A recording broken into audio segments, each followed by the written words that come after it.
આપણી આસપાસ એવી કેટલીય સિસ્ટમ્સ છે જે આપણને ચૂપચાપ સુરક્ષિત રાખે છે. હોસ્પિટલની અંદર પણ એક એવી જ દુનિયા છે જે આપણે ભાગ્યે જ જોઈએ છે.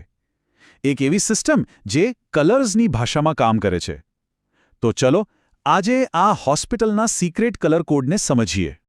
વિચારો, સારવારની દરેક નાની મોટી ક્રિયા પાછળ કચરો તો બને જ છે ને. આ કચરાનું યોગ્ય રીતે સંચાલન કરવું એ જાહેર આરોગ્ય માટે એક એવી લડાઈ છે જે દેખાતી નથી પણ સતત ચાલતી રહે છે. આ જ લડાઈ આપણને બધાને ગંભીર ચેપ અને રોગોથી બચાવે છે. આને કહેવાય છે બાયોમેડિકલ વેસ્ટ મેનેજમેન્ટ. અને આ કંઈ ખાલી કચરો ઉપાડીને ફેંકી દેવા જેવી વાત બિલકુલ નથી. આ તો સુરક્ષાનું એક આખું વિજ્ઞાન છે. અહીં દરેક વસ્તુને તેના જોખમના આધારે તદ્દન અલગ રીતે હેન્ડલ કરવામાં આવે છે. તો આટલી મોટી અને જટિલ સમસ્યાનો ઉકેલ શું છે? તમને જાણીને નવાઈ લાગશે કે આખી સિસ્ટમ ફક્ત 4 સરળ રંગો પર ટકેલી છે. બસ આ 4 રંગો જ હોસ્પિટલના સ્ટાફને ગાઈડ કરે છે કે કયો કચરો ક્યાં જશે. અને એ 4 રંગો છે પીળો, લાલ, સફેદ અને વાદળી. આ 4 રંગો જ આખી બાયોમેડિકલ વેસ્ટ મેનેજમેન્ટ સિસ્ટમનો પાયો છે. ચાલો એક પછી એક દરેકને વિગતવાર સમજીએ. શરૂઆત કરીએ સૌથી જટિલ પણ સૌથી મહત્વપૂર્ણ કેટેગરીથી, પીળો ડબ્બો. આનો મૂળભૂત સિદ્ધાંત એકદમ સીધો છે. જે કંઈ પણ જીવંત હતું અથવા જીવંત વસ્તુઓમાંથી આવ્યું છે એ બધું જ આમાં જશે. હવે આને યાદ કઈ રીતે રાખવું? એકદમ સહેલું છે. ઘણી જીવંત પેશીઓનો રંગ પીળાશ પડતો હોય છે. અને બીજું, પીળો રંગ અગ્નિનું પણ પ્રતીક છે.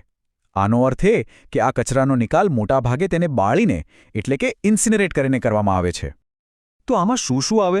માનવ અંગો, લોહીવાળા પાટા અને રૂ, એક્સપાયર થઈ ગયેલી દવાઓ, લેબમાંથી નીકળતો ચેપી કચરો. આ બધી જ વસ્તુઓ સંભવિત રીતે ખૂબ જ જોખમી છે અને એને ખાસ ટ્રીટમેન્ટની જરૂર પડે છે. હવે જુઓ, અહીં એક મજેદાર ગૂંચવણ છે અને આ લગભગ બધાને કન્ફ્યુઝ કરે છે. જે બ્લડ બેગ છે જેનો કલર લાલ હોય છે એ જાય છે પીળા ડબ્બામાં, અને જે યુરિન બેગ છે જેનો કલર પીળો હોય છે એ જાય છે લાલ ડબ્બામાં. બિલકુલ ઊંધું. આ નિયમ યાદ રાખવો બહુ જ જરૂરી છે કારણ કે આમાં જ સૌથી વધુ ભૂલ થાય છે. ચાલો હવે આગળ વધીએ આપણી આગામી 2 કેટેગરી તરફ, લાલ અને સફેદ. આ બંને ડબ્બા સામાન્ય રીતે મેડિકલ સાધનો સાથે જોડાયેલા છે, પણ એમના કામ એકબીજાથી તદ્દન અલગ છે. આનો મુખ્ય તફાવત બહુ સરળ છે. લાલ ડબ્બો છે રિસાયકલ થઈ શકે તેવા પ્લાસ્ટિક અને રબર માટે, જેમ કે ગ્લવ્સ અને ટ્યુબ. જ્યારે સફેદ ડબ્બો છે ફક્ત અને ફક્ત ધારદાર, તીક્ષ્ણ વસ્તુઓ માટે જે કોઈને વાગી શકે. લાલ ડબ્બાને યાદ રાખવા માટે એક મસ્ત ટીપ છે. આર એટલે રેડ અને આર એટલે રિસાયકલેબલ. અને જો તમે અંગ્રેજી આરમાંથી એક લીટી કાઢી નાખો તો શું બને? પી એટલે કે પ્લાસ્ટિક. છે ને મજેદાર? તો આમાં આવે છે વપરાયેલા ગ્લવ્સ, આઈવી ટ્યુબ્સ, કેથેટર અને હા, સોય વગરની સિરિંજ.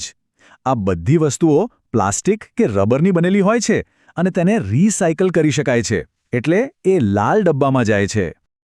અને સફેદ ડબ્બા માટે? એના માટે પણ એક સરસ ટીપ છે. અંગ્રેજી શબ્દ વ્હાઇટના સ્પેલિંગમાં જે ટી આવે છે એને જુઓ. એક તીર જેવો નથી લાગતો? અને તીર કેવા હોય? ધારધાર. બસ યાદ રહી ગયું. આમાં બધી જ ધારદાર વસ્તુઓ આવશે. સોય, સર્જરીમાં વપરાતી બ્લેડ અને એવી સિરિંજ કે જેમાંથી સોય અલગ ન કરી શકાય. આ બધું જ એક પંક્ચર પ્રૂફ સફેદ ડબ્બામાં નાખવામાં આવે છે જેથી કોઈને ભૂલથી પણ વાગી ન જાય. અને હવે આવી આપણી છેલ્લી સત્તાવાર કેટેગરી પર, વાદળી ડબ્બો. આ ડબ્બો કઠણ, તૂટી શકે તેવી કે પછી ધાતુની વસ્તુઓ માટે ખાસ બનાવવામાં આવ્યો છે. આને યાદ રાખવાની રીત તો એકદમ સીધી અને સચોટ છે. ખાલી એટલું વિચારો કે જો કોઈ કાચની બોટલ કે ધાતુનો સળિયો વાગે તો કેવો વાદળી ઉઝરડો પડી જાય. બસ એ જ સિદ્ધાંત અહીં પણ કામ કરે છે.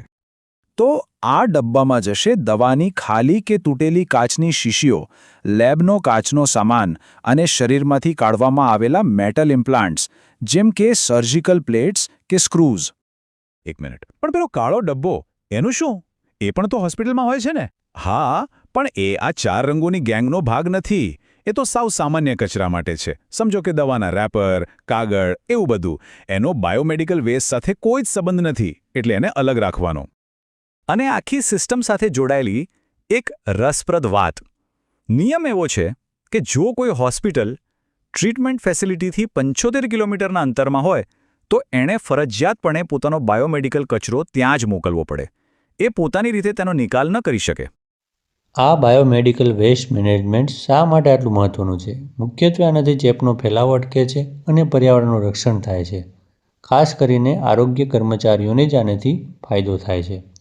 વિડીયો સારો લાગે તો લાઇક કરો. માહિતી સારી લાગે તો દરેક મિત્રો સુધી આ શેર કરી દો. ભવિષ્યમાં તમારે કયા વિડીયો જોવા છે તે માટે કોમેન્ટ કરો. મારું નામ છે doctor Karan Mandali, your medical officer. આપણે મળશું નેક્સ્ટ વિડીયોમાં. Thank you.